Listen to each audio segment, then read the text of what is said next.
Hi and welcome to my commentary of Sid Meier Civilization 5. Um, I got this idea that I was going to do a series of videos that would showcase warfaring in Civ 5. Um, if you're like me, everything in the game kind of centers around the fighting. That's my favorite part of the game, and um, it's like everything builds up until the hour that I attack the next Civ. And I usually save right before that I start a war, and I got this idea, that I would just load my previous saves right before the battle, and I'll let you guys see it. So let me know what you think. I may not have the best tactics, but they're pretty effective. Okay, let's get started. This is England. I'm fighting as England. Let me set the stage for you. This is not the beginning of the game, obviously. This is toward the end. I actually started in the industrial era, so I would showcase the end war strategy, the end of the game. I started out with these 6 cities here. 1, 2, 3, 4, 5. Well, actually 7 cities over here. The French were occupying Paris, Lyon, and Orleans up here, and I conquered them fairly early. And then here recently I conquered the Arabian Empire, which is these 3 cities down here: Damascus, Mecca, and Medina. Also, I conquered these 2 little city-states here just because it was fun, and because I didn't want them to vote for the Babylonian Empire, which has been pushing for a United Nations victory. But it may not have been necessary. I've got enough ally city-states that it probably won't make a difference, but I just wanted to do it, and I did it, so whatever. They were mad because they were actually their city-states. They're actually allied with Babylon, but there's nothing they can do because I'm just so overpowered. As far as my military is just so overpowering. Right now, the war that I'm getting ready to start is over here. It's against the Chinese.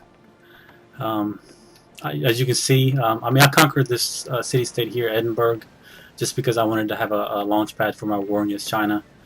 Luckily, China's been fighting a brutal war with the Songhai Empire up here, which is probably going to be my next victim after China. But they've been dwindling down their forces. They don't look like they're prepared for this at all.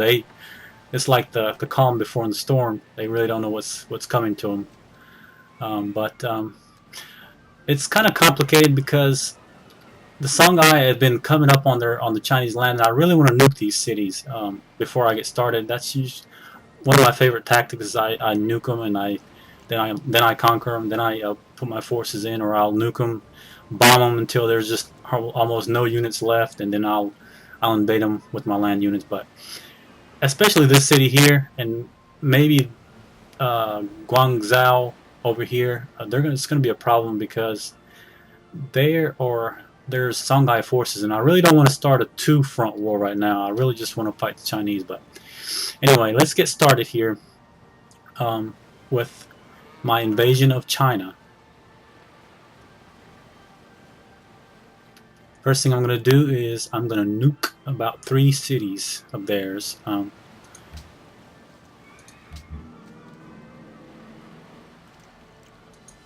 Probably, let's see, Beijing.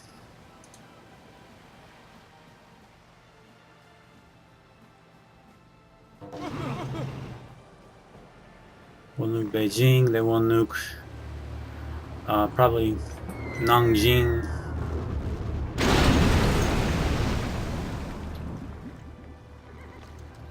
Probably Nanjing here. I don't know if you can hear, my audio is kind of poor. I don't know if you can hear me, or you can hear the in-game fighting, but I've kind of left a lot of my forces behind. As you can see here, I'm kind of nervous about the Babylonians being so close to me. But they got these 4 units here from these city-states, and that was one of the other reasons why I wanted to defeat them, because they were just kept giving them units. They're warfaring city-states, and they just kept giving them units. And I didn't want them being so close to my recently conquered empire here. It used to be the Arabian Empire. And So I left a lot of my units behind, which probably I couldn't have fit them in my game plan anyway. There's just too many of them. I've got so many units in this game, and if you look at my navy alone is just, I'm just gonna slaughter them basically. So just watch me slaughter them, and comment if you like. Okay, next I'm gonna nuke Shanghai. Reason why I'd like nuking first as a first strike is because you can nuke their you can nuke their aircraft. Like if you have they have a city that has aircraft in it, and you nuke it, then that just destroys every last one of their units in that city, including the aircraft. So I like to do that, especially like if I see like a big stack of aircraft in a city, I will nuke it, and they just lose them all at one time, and it's a really good strategy. I learned that the hard way, which when it was done to me, of course. Let me take care of some of these boats here.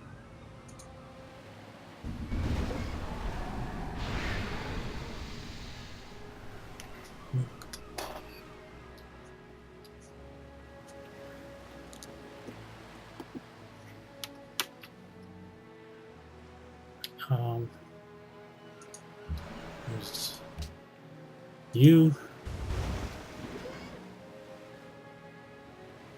And lastly, I will use you. Let's move it here. Actually, I can't. Not close enough. Okay, move a little closer.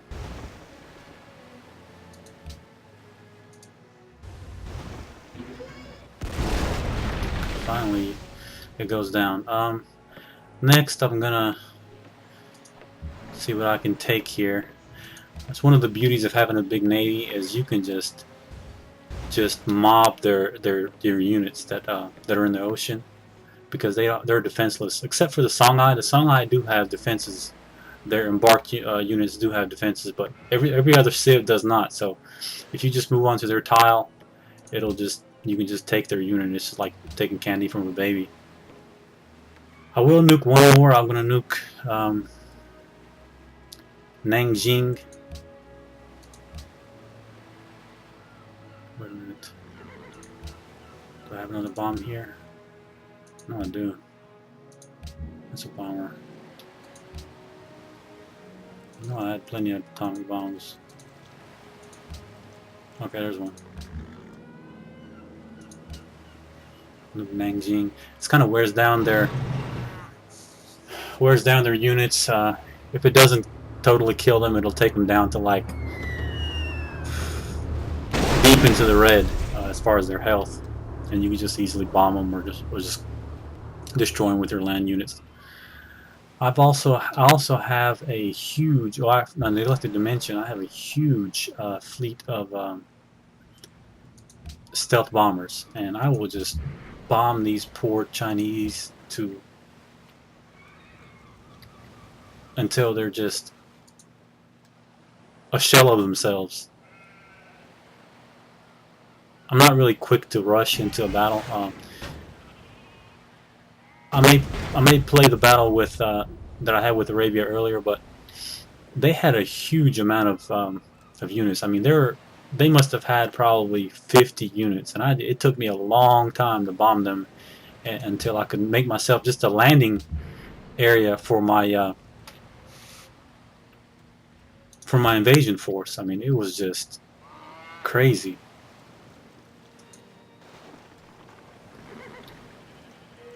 But I'm patient, you know. I usually I don't like to rush into battles. I mean, I'll prepare the battlefield first if I can with bombing, and of course nuclear weapons always help.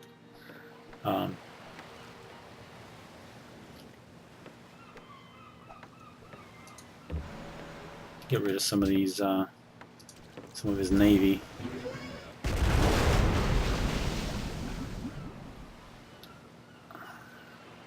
See if I can move over here and take him.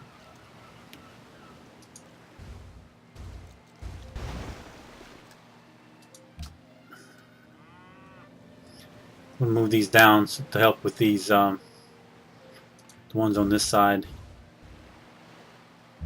He really doesn't have any or hardly any ranged units, so I can move freely on his coast and not really have to worry about much about getting shelled. Um, that guy there, he's about his only one. Well, he's got one over here in Taghaza.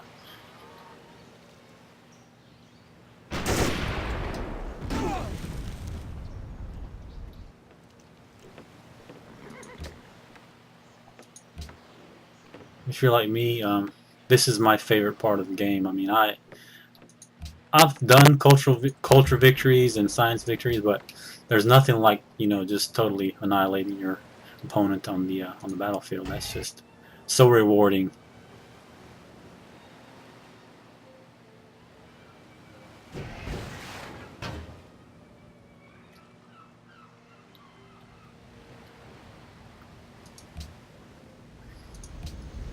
And really, when you play as, if you want to do a culture victory or a science victory, especially a culture victory, more than likely you're going to have to fight anyway, but it'll be more of a defensive war, because usually when you're fighting for a culture victory, or when you're planning for a culture victory, you won't have a big military. You won't have a whole lot of cities, and everybody will attack you, and you'll have to have a good defensive strategy.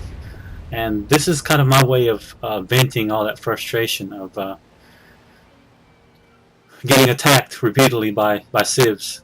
I'll do one of these warmongering sessions where I'll just annihilate everybody, and that just kind of takes the edge out.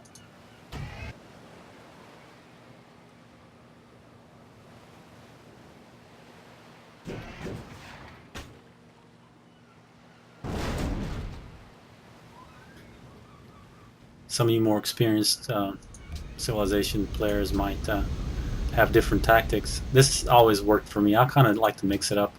I'll use a combination of air and recently, I've only recently started using Navy. I really wasn't much of a Navy person, but I noticed that with Elizabeth, she has a bonus for her Navy unit. She has 2+ movement, and also I think, if I'm not mistaken, I think I have the commerce. Yes, I do. I have the commerce, which gives you, which also gives you another movement. So I have 3 extra movement for my Navy units, plus 1 extra sight. So my Navy is just awesomely overpowered compared to theirs. I mean, even though they have a lot of, um, they have a lot of destroyers. Their destroyers just are nowhere near. And plus, mine have been fighting. I mean, I've been fighting for this whole game. You know, I've been fighting with somebody, and my Navy is really experienced. They've got a lot of experience points and upgrades.